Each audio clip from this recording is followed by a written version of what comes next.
Miguel y Rosa acuden a consulta con el llamado síndrome del piramidal. Tras varios meses de tratamiento, ninguno de los dos ha conseguido recuperarse por completo. Rosa, tras varias semanas de tratamiento, consiguió liberarse completamente de todos los síntomas, mientras que por el contrario, Miguel ha tardado meses en recuperarse por completo. Quédate hasta el final del capítulo y te contaré las diferencias entre cada uno de los casos y cómo gestioné cada uno de ellos. Además de por qué ninguno de los dos se trata del llamado síndrome del piramidal.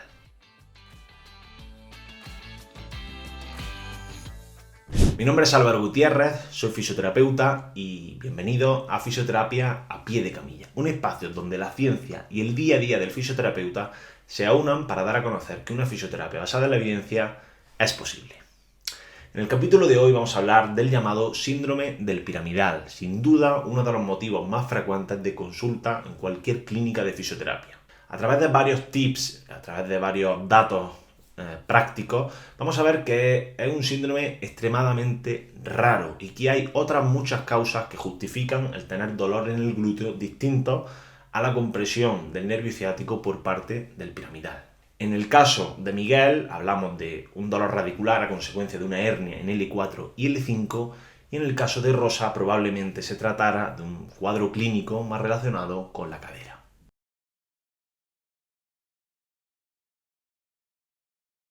Primero de todo hay que destacar que el síndrome del piramidal o el llamado síndrome del dolor glúteo profundo, como hemos adelantado antes, se caracteriza, o se dice que se caracteriza por la compresión del nervio ciático por parte de distintos músculos que rodean al nervio ciático en su paso por la cara posterior de la cadera, ya sea el piramidal o ya sean, por ejemplo, los géminos, el obturador externo o otros muchos músculos que pasan por esa zona. Hay bastante consenso, tanto a nivel científico como a nivel clínico, de que el diagnóstico debe de ser de exclusión. Es decir, que una vez que hemos descartado todas las posibles causas de un dolor a nivel del glúteo, ya deberíamos de empezar a pensar de que se trata del síndrome del piramidal. De hecho, a día de hoy no hay test ni diagnósticos fiables o sensibles para identificar a este síndrome del piramidal. Y estaréis de acuerdo conmigo en que estos datos que os he dicho ahora mismo distan bastante de la realidad. De hecho, es muy común, tanto a nivel de médicos como de fisioterapeutas, incluso cualquier otro profesional, el hablar de este síndrome piramidal. De hecho, es un motivo de consulta bastante frecuente. Y esto pasó con el caso de Miguel. Miguel acude a consulta recomendado por parte de su sobrino, que es entrenador, que conoce el centro y que, animado por otras opiniones de otros profesionales y viendo que su tío tenía este síndrome del piramidal, lo anima a que acuda al centro para que le mandáramos ejercicios para estirar y relajar este músculo piramidal. Para dar un poco más de contexto a este caso de Miguel, llevaba unos 2-3 meses con dolor en el glúteo que no remitía con casi nada. Había aparecido después de un periodo de inactividad y pasó a un periodo de más actividad en casa. Él era una persona sedentaria que no realizaba ningún tipo de actividad más que su trabajo, que era un trabajo administrativo que no tenía gran demanda física. Pues una vez que le empiezan estos síntomas, acude a su médico de cabecera y este le diagnostica el síndrome del piramidal. Como propuesta de tratamiento le manda que revise en internet distintos ejercicios en los cuales se estira el piramidal para relajarlo y además de ello pues le manda antiinflamatorios. Obviamente, como podréis imaginaros, no fue positivo. De hecho, él buscó bastantes más propuestas de tratamiento, vio bastantes profesionales, muchos de ellos fisioterapeutas, en los cuales la propuesta de tratamiento general era la terapia manual, probando distintos métodos y casi ninguno de ellos tuvo resultado.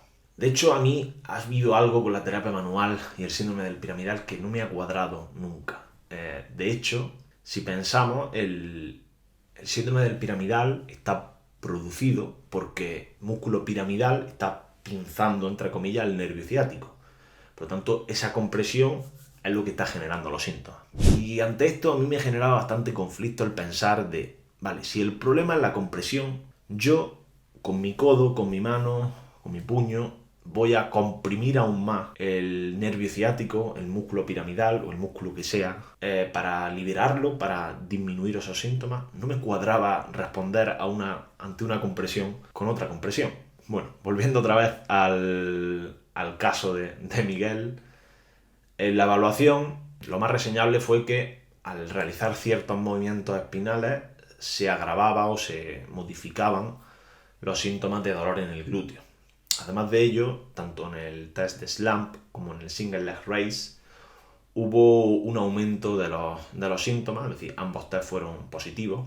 Estos test se caracterizan porque son test de neurodinámica, porque aumentan la tensión a nivel neural y de hecho se utilizan para el diagnóstico del dolor radicular. De hecho, esta es la hipótesis de partida que yo me marqué con Miguel. En función de esta hipótesis, nosotros propusimos cuál era el camino a seguir durante la recuperación. Le expliqué que probablemente se tratara de un dolor radicular, pero que necesitábamos de más pruebas para confirmar lo que lo estaba produciendo, pero que independientemente de lo que lo estuviera produciendo, el tratamiento probablemente sería el mismo y no merecía la pena el buscar más pruebas o más valoraciones. Le expliqué la historia natural, que probablemente tendría la resolución cuando pasaran un par de semanas o un par de meses. Y ya él, viendo esto, pues empezamos con nuestro tratamiento, fueron pasando las semanas, se encontraba bastante mejor, pero ya tenía una cita con el neurocirujano. El neurocirujano le hizo unas pruebas bastante parecidas a las que yo le hice, confirmó que probablemente se tratara de una hernia lo que le estaba generando los síntomas y de hecho le mandó una resonancia a pesar de que ya se encontraba bastante mejor. Y semanas más tarde la resonancia efectivamente se vio que se trataba de una hernia a nivel de L4, L5 de tipo extrusión. Independientemente de esto, fueron pasando las semanas y a los 2-3 meses Miguel estaba completamente recuperado. De hecho, él era una persona bastante sedentaria y empezó a tener un estilo de vida más activo a raíz de todo el proceso de dolor que había pasado. A pesar de ser un caso exitoso de tratamiento, es una de las pruebas en las cuales vemos que el síndrome del piramidal está muy sobrediagnosticado. De hecho, como vamos a ver ahora, los criterios diagnósticos que se utilizan, a pesar de que hay bastante controversia en cuanto a cuáles son los criterios más objetivos para su diagnóstico, no solamente cuadrarían para el síndrome del piramidal, sino que para otras muchas entidades clínicas nos podrían servir. Bien, los criterios diagnósticos, el primero de ellos, como no podría ser de otra forma, obviamente, es el dolor en el glúteo. El dolor en el glúteo podría estar producido por muchas razones.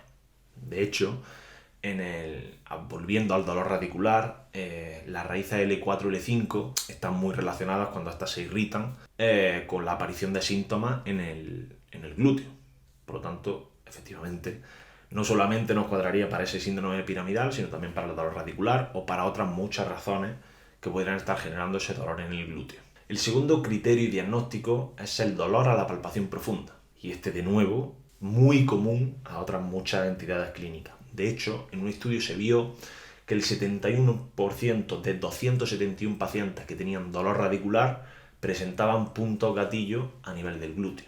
El tercer criterio diagnóstico es el dolor en la sedestación prolongada. Y de nuevo, estaréis de acuerdo conmigo en que es muy común a otros muchos cuadros clínicos que pueden estar generando dolor en el glúteo. Y lo mismo con los otros dos criterios restantes, que serían el dolor al estiramiento o la contracción contrarresistida del músculo, piramidal en este caso, y de nuevo es muy común por ejemplo, al dolor radicular. Y el último es el presentar una limitación en el Single Leg Raise. Y es, de hecho, un criterio diagnóstico para empezar a pensar de que se trata de dolor radicular. Por lo tanto, haciendo un resumen, hay bastante sobrediagnóstico de este síndrome del piramidal. De hecho, en el caso de Miguel, se trataba de un dolor radicular a consecuencia de una hernia. Y como vamos a ver ahora, hay otros muchos casos, otras muchas entidades clínicas que pueden estar generando un cuadro de dolor en el glúteo. En cuanto al caso de Rosa, este de nuevo nos reafirma que el síndrome del piramidal está bastante sobrediagnosticado. Ella, cuando acude a consulta, llevaba en torno a 2-3 meses con dolor en el glúteo, sin ningún antecedente traumático, más allá de que no le dejaba correr con normalidad. Ella hace trekking y cuando se exponía a más intensidad de la carrera, ya notaba que el dolor en el glúteo no le dejaba avanzar, incluso llegaba a dolerle la rodilla a consecuencia de ello. Su caso obviamente está bastante relacionado con la carga, y el diagnóstico médico, como no podría ser de otra forma, fue el de que presentaba un síndrome del piramidal, y él de hecho lo achacaba a que tenía una pierna más corta que la otra, y esto, junto con que ella hace carrera, estaba sobrecargando además al piramidal, y esto era lo que estaba haciendo que se comprimiera el nervio ciático. En cuanto a la valoración neurológica, tanto lo que vi que le hizo el médico como lo que yo fui realizando, no presentaba ni parestesia, ni hormigueo, ni debilidad, ni ningún signo que pudiera indicar que estuviéramos ante la presencia de una neuropatía. De hecho, ella me cuenta que todo comenzó después de la vuelta a los entrenamientos después del verano, y que había ido aumentando de intensidad a medida que fue avanzando en el tiempo. En cuanto a la valoración que yo le realicé, lo más reseñable fue la asimetría, tanto de movilidad como de fuerza, del lado lesionado, entre comillas, con el lado sano. Presentaba bastante diferencia de una pierna con respecto a la otra, y de hecho en el movimiento de flexión tenía bastantes crujidos y bastantes molestias, porque, entre otras cosas, ella, cuando acudió a consulta, fue un par de días después de su última salida de su último entrenamiento, de su última salida a correr. Le realicé el test de Fadir porque ya empezaba a sospechar de que podría estar relacionado sus síntomas con la cadera, y este test fue positivo, y no solo positivo, sino que reprodujo sus síntomas de dolor en el glúteo. Este test se usa para descartar que se trate de un cuadro clínico relacionado con la cadera, y consiste en la realización de una flexión, de una ADD y de una rotación interna. Este obviamente fue positivo,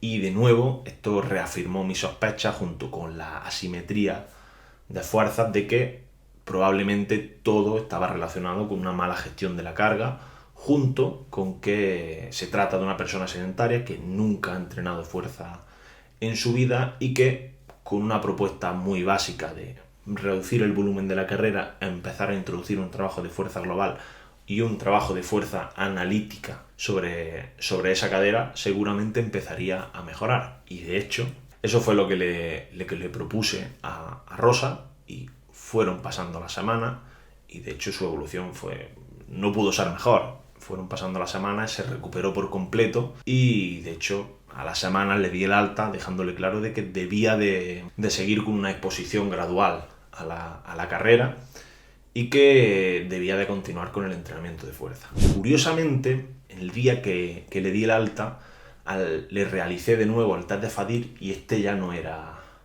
positivo. Este caso, el de Rosa, de nuevo un caso exitoso, pero que nos realza esa idea de que el síndrome del piramidal está muy sobrediagnosticado. De hecho, si volvamos a los criterios diagnósticos que hemos visto antes, el caso de Rosa podría cumplir con esos criterios diagnósticos del síndrome del piramidal. Presentaba dolor en el glúteo, presentaba dolor a la palpación profunda, presentaba dolor en la sedestación, y presentaba dolor en la contracción resistida y al estiramiento de la musculatura del piramidal.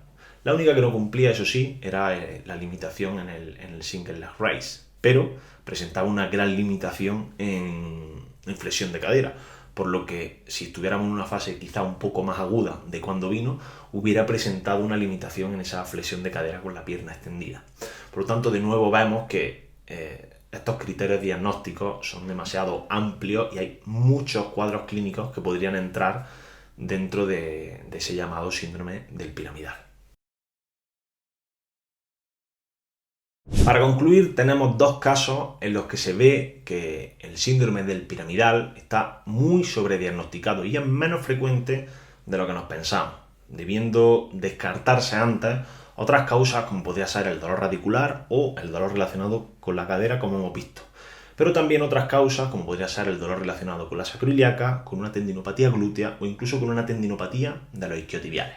Como siempre, al final del capítulo, en la descripción, vais a tener una pequeña lista de las referencias bibliográficas que hemos utilizado para el capítulo. Los puntos clave del capítulo de hoy son los siguientes. El síndrome del piramidal suele ser sobrediagnosticado de forma simplista siempre que se presenta dolor en la zona glútea. Debería de pasar a ser un diagnóstico de exclusión una vez que hemos descartado otras causas que son mucho más frecuentes, como podría ser el dolor radicular. Deberíamos de utilizar unos criterios diagnósticos mucho más realistas que lo que hemos visto antes, y podrían ser los siguientes. El primero de ellos sería el dolor en el glúteo o en la pierna que se agravan cuando estamos en sedestación, cuando subimos y bajamos escaleras o cuando cruzamos las piernas. El segundo criterio sería el dolor y o rigidez en la zona glútea que empeora con el estiramiento. En tercer lugar, hablamos de que al realizar un estudio electrofisiológico no haya muestras de una pérdida axonal. En cuarto lugar, hablamos de que no existan evidencias al realizar una prueba de imagen que puedan justificar la presencia de estos síntomas, como podría ser una hernia o incluso un tumor. Una vez que ya se han mostrado todos estos criterios, la reducción de un 60% al realizar una infiltración ecoguiada va a ser otro criterio clave para el diagnóstico de este síndrome del piramidal. Sin más, con esto damos por terminado el capítulo de hoy. Muchas gracias por haber llegado hasta aquí y esto es Fisioterapia a pie de camilla. Si crees que a algún compañero o compañera le puede resultar útil el capítulo, nos ayudaría mucho a la difusión del proyecto si lo compartes y le das me gusta.